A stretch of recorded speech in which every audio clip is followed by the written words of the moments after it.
conflict between the government and CORD over an alleged sugar deal with Uganda. Joining me now to my immediate right is Kiminini MP Chris Wamalwa, who also represents the CORD coalition, and next to him is the Agriculture Permanent Secretary Cecily Kariuki. You're both welcome to the program. Chris, I want to start with you. Why did you snub the State House meeting today? First and foremost, Anne, you can't just go meet the head of state without really understanding what is the agenda. And more importantly, after the communication was given, the issue was the issue of sugar. And you know, the issue of sugar at the moment, it is something that Kenyans want to know. What really happened, what transpired when the visit of His Excellency the President went to Uganda. We do know very well Article 35 of the Constitution stipulates clearly that every citizen has a right to information. As you go down, sub-article 3, it says the government shall publish and publicize any important information to the people. So in this context, the issue of sugar, we really do not know, because we were told there was a communique.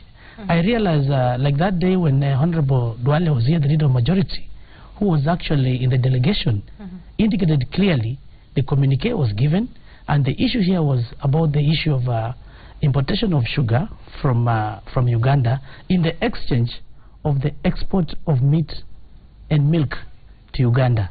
So really, so you knew what the meeting was about, is what you're saying?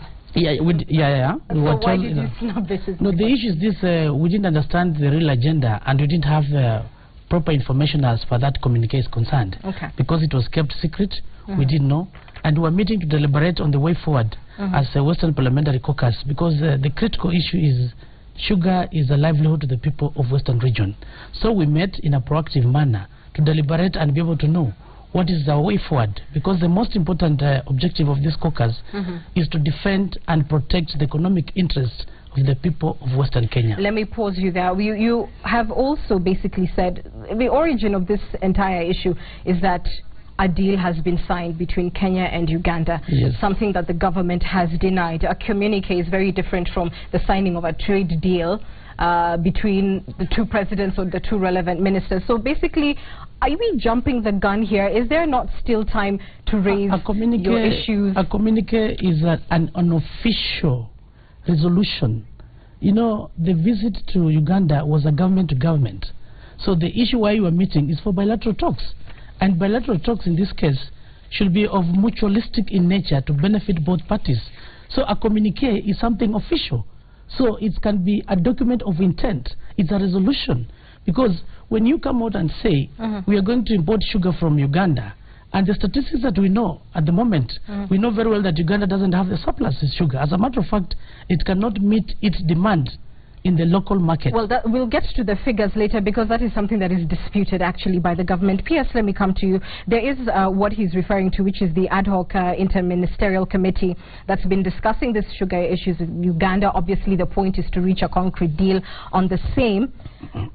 There is an allegation that what Kenya wants Uganda to meet is a quota of about 97,000 metric tons. Is there any such thing?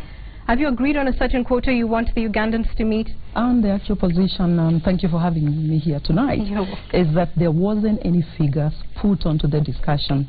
The reason being simple, that consumption, the deficit position or a surplus situation is a moving target. It isn't fixed at time, depending on our production at any one point, depending on the consumption.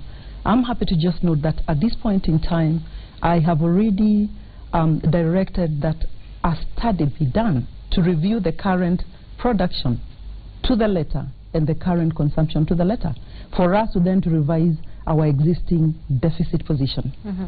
So there are no figures to this, but I also would be quick to say the issue of importing sugar into Kenya from Uganda is not new.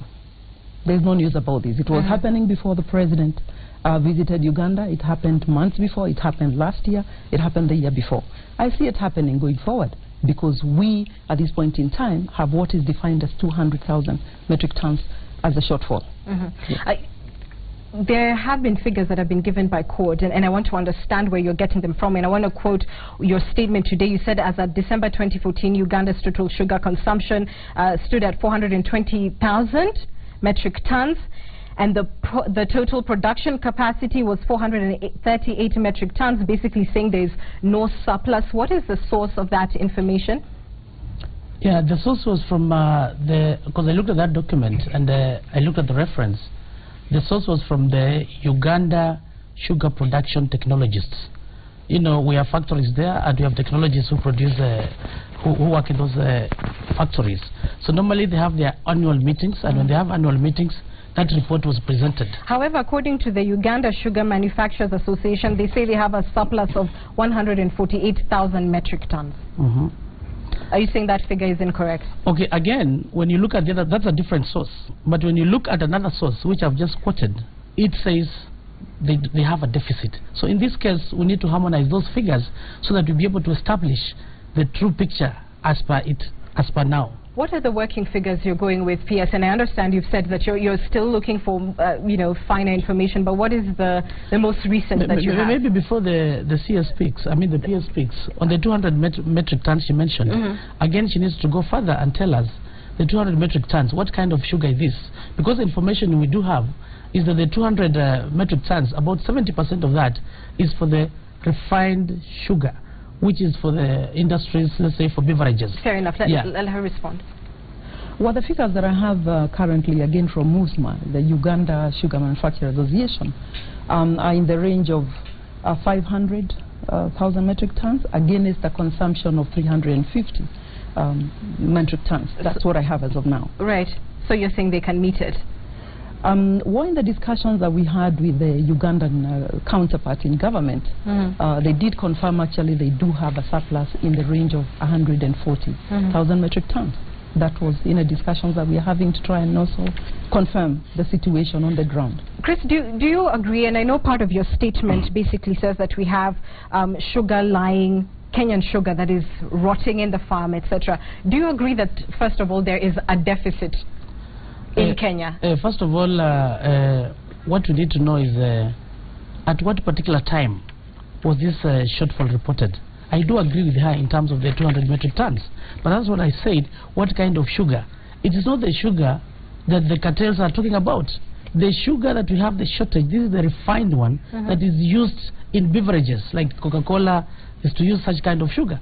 But in this case, the sugar that you're talking about, is this the FMCG as a fast-moving consumer good, this sugar that we find in the supermarkets? So we need to go further. That's why I challenge the peers to be able to explain what kind of sugar are we talking of as far as shortage is concerned. It's not the sugar that you are talking about. As I said, the larger percentage of it is the refined sugar, which Kenyan factories do not manufacture. But when it comes to the sugar that we use in terms of tea, it is there. As a matter of fact, right now, when you go to Nzoia, when you go to Butali, these sugar factories, there's a lot of sugar that's rotting just because of the cheap imports that have come in this country, and the cartels have taken advantage to misuse the issue of the deficit, which is not the table sugar, but the refined factory sugar is the one that we have the shortage. P.S., what's your response to that? You know, as of this morning, the sugar which was available across the 11 millers stood at about 5,000 metric tons. A time like this last year, that same amount was in the range of 14,000 metric tons.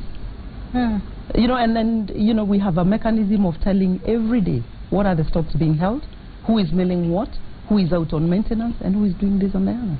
So those are the figures I have. All right. We will continue with this discussion a little later on Opinion Court, but clearly you can see that the dispute on the figures, whose is accurate, and then of course we'll be talking about where that leaves the farmer on the ground. We're back with more news after this. Stay with Citizen Live at 9.